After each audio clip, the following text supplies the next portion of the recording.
მოგესალმებით, ეთერშია გურის ახალი ამბები, მე თამთა დოლიძე ვარ.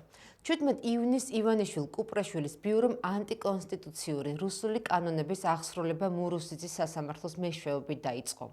ამის შესახებ სამოქალაქო საზოგადოების ფონდის ოფისში გამართულ ბრიფინგზე არასამთავრობო ორგანიზაციების წარმომადგენლებმა განაცხადეს. მათი განმარტებით ანტიკორუფციული ბიურო სამართლებრივი საფუძვლების გარეშე ითხოვს მათი დაცვის ქვეშ მყოფი მოქალაქეების პერსონალური ინფორმაციის გადაცემას. მესამე სექტორის წარმომადგენლების განმარტებით ისინი ამ ბრძანებების წინააღმდეგ სამართლებრივ გზებს მიმართავენ, რადგან რუსული კანონებით ცხოვრებას არ აპირებენ. ივანიშვილ კუპრაშვილის ბიურომ ანტიკონსტიტუციური რუსული კანონების აღსრულება მურუსიძის სასამართლოს მეშვეობით დაიწყო. ისინი ჩვენგან უფლებადამცველებისგან ითხოვენ ყოველგვარი სამართლებრივი საფუძვლების გარეშე ჩვენი დაცვის ქვეშ მყოფი მოქალაქეების, წამების მსხვერპლების, ძალადობის მსხვერპლი ქალების, მოსწავლეების, სტუდენტების, მასწავლებლების, პენსიონერების, შიშიმო პირების, მეწარმეების, მამხილებლების, ჟურნალისტების და სხვა ადამიანების და მათი ოჯახის წევრების პერსონალური ინფორმაციის გადაცემას. ჩვენ არ ვაპირებთ ჩვენი დაცვის ქვეშ მყოფი მოქალაქეების და ჩვენი ბენეფიციარების მოქალაქეების ნდობის ღალატს. თუნდაც ამას ჩვენი დევნა და დაპატიმრება მოყვეს. ეს არის რასაც აკეთებს ივანიშვილი, რომ ებრძვის ქალებს, აქტიურ ქალებს ამ ქვეყანაში, რომლებიც იცავენ საქართველოს ინტერესებს და იცავენ ჩვენი მოქალაქეების ინტერესებს. ინფორმაციის გამოთხოვის მიზანი არის ის, რაც იყო რუსეთში, იმიტომ რომ რუსეთში ამ ინფორმაციის ამოღების შემდეგ სახელმწიფო პროპაგანდა, ასე ვთქვათ, ავიწროვებდა იმ ადამიანებს, აშავებდა და დისკრედიტაციას უწევდა, ვინც მიიღეს მომსახურება, ვინც რაიმე კავშირში იყვნენ სამოქალაქო ორგანიზაციებთან და რა თქმა უნდა, იგივე ასე ვთქვათ, დაარტყმის ქვეშ ჩვენ არ დავაყენებთ ჩვენს ბენეფიციარებს. ბრძანებებით მოვიდნენ სასამართლოდან, რომელთა შეუსრულებლობას პირდაპირ იწვევს მათ შორის პატიმრობასაც. ჩვენ ცხადია გავასაჩივრებთ და შევალთ სამართლებრივ დავაში, მაგრამ მე მინდა ყველა ქალმა და ყველა ბავშვმა, რომელსაც ოდესმე უსარგებლია, ყველას ვისაც დაურეკავს საფარში, კონსულტაციისთვის მიუღია რაიმე ტიპის დახმარება ჩვენგან, ზუსტად იცოდეს, რომ მათი ინფორმაცია არის დაცული, რომ მეც გეტყვით. დიდი ნაწილი ამ ინფორმაციის არის განადგურებული, იმიტომ რომ ჩვენ ველოდით და ეხლაც ველით რომ შეიძლება შემოვარდნენ ორგანიზაციებში და ყველაფერი წაიღონ. ხელახალი საპარლამენტო არჩევნების მოთხოვნასთან ერთად თანდათან აქტუალური გახდა ადგილობრივი თვითმმართველობის არჩევნები, რომელიც 4 ოქტომბრისთვის არის ჩანიშნული. ოპოზიციურ სპექტრში ამ მხრივ კვლავ აზრთა სხვადასხვაობაა. თუ გახარიას პარტია და ლელო არჩევნებში მონაწილეობას არ გამორიცხავენ, ასეთი გადაწყვეტილება კატეგორიულად მიუღებელია დანარჩენი ოპოზიციური ფლანგისთვის. ლელოში ამბობენ, რომ ჯერ გადაწყვეტილი არ აქვთ მონაწილეობის საკითხი, თუმცა ოპოზიციას ერთიანი კანდიდატების დაყენებას და გაერთიანებულ ბრძოლას თავაზობენ. დილემის წინაშე ვართ, მივიღებთ, შეიძლება ვინანოთ, არ მივიღებთ, შეიძლება ვინანოთ. ხო და ეხლა შეთავაზებები გვაქვს ასეთი ყველა პარტიასთან ჩვენ, რომ არ არის სავალდებულო, გინდა თუ არა მაგალითად მე-9 ნომრით გავიდეთ, შევთანხმდეთ თუ შევთანხმდებით საერთო ახალ ნომერზე, ახალი ძალებით, გავერთიანდეთ. თავარი არის ერთიანობა. ძალიან დიდი შანსი გვაქვს მაგალითად თბილისში, ბათუმში, ქუთაისში, სადაც არის ეს ძირითადი დიდი ქალაქები, რომ ერთიანმა ოპოზიციამ მიიღოს მონაწილეობა და ეს 3300-ვე უბანი, რომელიც არის იქ ყველა უბანზე ერთიანი ძალებით რო შეუტიოთ, ეს პროტესტიც იქნება ჩვენგან, ხალხის მობილიზებაც იქნება და შეთავაზება გაშვებული გვაქვს, მსჯელობა დაწყებულია. თუ შევთანხმდებით ერთიან კანდიდატზე, არა აქვს ამას მნიშვნელობა, ეს ჩვენი კანდიდატი იქნება, ახლების კანდიდატი იქნება, გახარიას კანდიდატი იქნება, თუ იყოს თავისუფალი, ნორმალური, ჩამოყალიბებული ადამიანი, რომელიც ნამდვილად შეეფერება ამ პოზიციას, რომელიც დეპუტატის მანდატს აიღებს, ადგილობრივ დონეზე იქნება თუ სხვა დონეზე იქნება და შევთანხმდებით, თუ კი შევთანხმდებით ამაზე დიდი სიამოვნებით. ასეთი შეთავაზება ცალსახად მიუღებელია ნაციონალური მოძრაობისთვის, კოალიცია ცვლილებებისთვის და გირჩი მეტი თავისუფლებისთვის.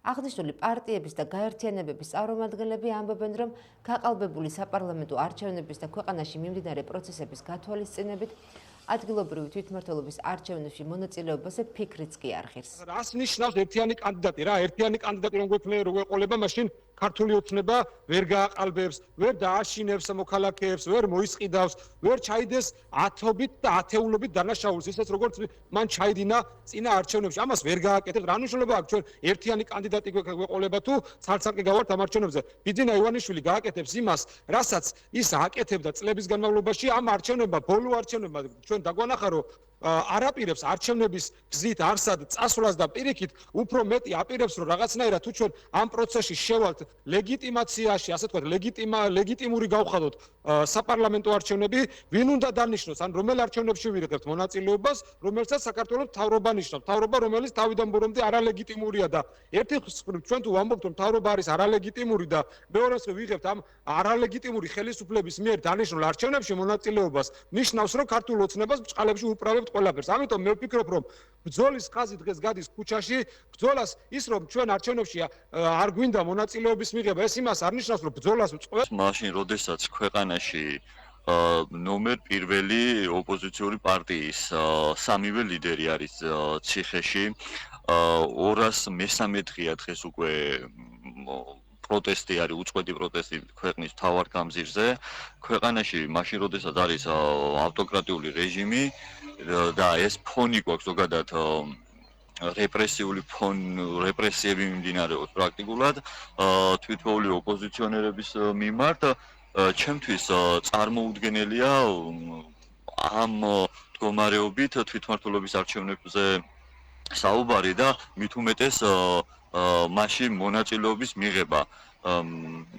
ამიტომ ვფიქრობ, რომ ჩვენ პირადად ჩემი კოალიცია ბოიკოტს უცხადებთ ამ მდგომარეობით თვითმმართველობის არჩევნებს და მიმაჩნია, რომ ამ მოცემულობით აზრი არ აქვს მონაწილეობის მიღებას. მარტივი პოზიცია დგას.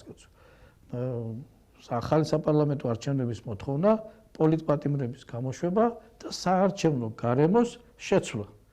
ყველაფერი ეს საკითხები გაუარესებულია. მეტი პოლიტპატიმარია ციხეში. საარჩევნო გარემო კიდევ უფრო გაუარესებული და კიდევ უფრო მონოპოლიზირებული აქვს ხელისუფლებას, ეს თავისი საცეცები ყველაფერში გაშვებული აქვს უკვე და კიდევ უფრო გაუარესებული ვითარება, გაყალბების მეტი მექანიზმები აქვს და ასეთ ვითარებაში კიდე შესვლა გამეორებით, იგივე შეცდომის დაშვება, რაც თქვათ უკვე დაუშვით, ხო, საკუთარ შეცდომებზე მაინც ხო უნდა ვისწავლოთ. ამაზე იმდენი კარგი და სწორი არგუმენტი იქნა მოტანილი, რომ რა ვიცი, ახლა კიდე რა უნდა დავამატო. როგორც ლელოში განაცხადეს, საბოლოო გადაწყვეტილებას დაახლოებით 2 კვირის ვადაში მიიღებენ და გაასაჯაროებენ. მანამდე კი პარტიებს შორის დისკუსია და მოლაპარაკებები გრძელდება. შინაგან საქმეთა სამინისტრომ კონტეინერებში ფარულად მოთავსებული 298 კილოგრამი ჰეროინი ამოიღო. აღნიშნულ ფაქტთან დაკავშირებით შინაგან საქმეთა მინისტრის მოადგილემ ალექსანდრე დარახველიძემ ბრიფინგი გამართა. განსაკუთრებით დიდი ოდენობით ნარკოტიკული საშუალების უკანონო შეძენა შენახვისა და ნარკოტიკული საშუალების საქართველოში უკანონო შემოტანის ბრალდებით დაკავებულია საქართველოს მოქალაქე. გამოძიებით დადგინდა, რომ სატვირთო ავტომობილი, რომელიც საბავშვო დოკუმენტაციის თანახმად დატვირთული იყო ცეცხლგამძლე აგურით, საქართველოში სომხეთის რესპუბლიკიდან საბავშვო გამშვებ პუნქტ გუგუთის გავლით შემოვიდა და ბათუმის გავლით ევროპაში უნდა გასულიყო. სამართალდამცველებმა გაფორმების ეკონომიკური ზონის ტერიტორიაზე სატვირთო ავტომობილის მისაბმელის დეტალური შემოწმებისას აგურის იმიტაციის მქონე პლასტმასის 600 კონტეინერი აღმოაჩინეს. კონტეინერებში კი ფარულად მოთავსებული იყო 298 კილოგრამი ნარკოტიკული საშუალება ჰეროინი. დანაშაული 20 წლამდე ან უვადო თავისუფლების აღკვეთას ითვალისწინებს. სამართალდამცველების მიერ ამოღებულია 298 კილოგრამი ნარკოტიკული საშუალება ჰეროინი, რომლის ღირებულებამაც ეგრეთ წოდებულ შავ ბაზარზე დაახლოებით 85 მილიონი ლარი შეადგინა. განსაკუთრებით დიდი ოდენობით ნარკოტიკული საშუალების უკანონოდ შეძენა შენახვისა და ნარკოტიკული საშუალების საქართველოში უკანონოდ შემოტანის ბრალდებით დაკავებულია საქართველოს მოქალაქე. საერთაშორისო ნარკოტრაფიკის ეს უპრეცედენტო ფაქტი ცენტრალური კრიმინალური პოლიციის დეპარტამენტის, საპატრულო პოლიციის დეპარტამენტის, გენერალური პროკურატურისა და ფინანსთა სამინისტროს შემოსავლების სამსახურის საბაჟო დეპარტამენტის თანამშრომლებმა კომპლექსურად ჩატარებული ოპერატიული ღონისძიებებისა და საგამოძიებო მოქმედებების შედეგად გამოავლინეს. სამართალდამცველების მიერ აქტიურად გრძელდება შესაბამისი კომპლექსური ღონისძიებები აღნიშნულ ნარკოტრაფიკში ჩართული სხვა პირების დადგენისა და მათი სისხლისამართლებრივ პასუხისმგებაში მიცემის მიზნით. გამოძიება საქართველოს სისხლისამართლის კოდექსის 260 და 262 მუხლებით მიმდინარეობს. დანაშაული 20 წლამდე ან უვადო თავისუფლების აღკვეთას ითვალისწინებს. საქართველოს შინაგან საქმეთა სამინისტროს მიგრაციის დეპარტამენტისა და სამინისტროს შესაბამისი დანაყოფების მჭიდრო კოორდინაციით ბოლო დღეებში ჩატარებული ღონისძიებების ფარგლებში საქართველოდან უცხო ქვეყნის 25 მოქალაქის გაძევება განხორციელდა. საქართველოდან გაძევებულ იქნა სომხეთის, უზბეკეთის, ირანის, ნიგერიის, ტაჯიკეთის, ჩინეთის, თურქმენეთის, რუსეთის, ინდოეთის, ალჟირის, ეგვიპტის, თურქეთის, პაკისტანის და ბანგლადეშის ჯამში 25 მოქალაქე. მოქმედი კანონმდებლობის შესაბამისად გაძევებულ პირებს ქვეყანაში შემოსვლის აკრძალვა დაუწესდათ. დღეისათვის სულ ეს იყო, მე მომავალ შეხვედრამდე გემშვიდობებით, კარგად ბრძანდებოდეთ.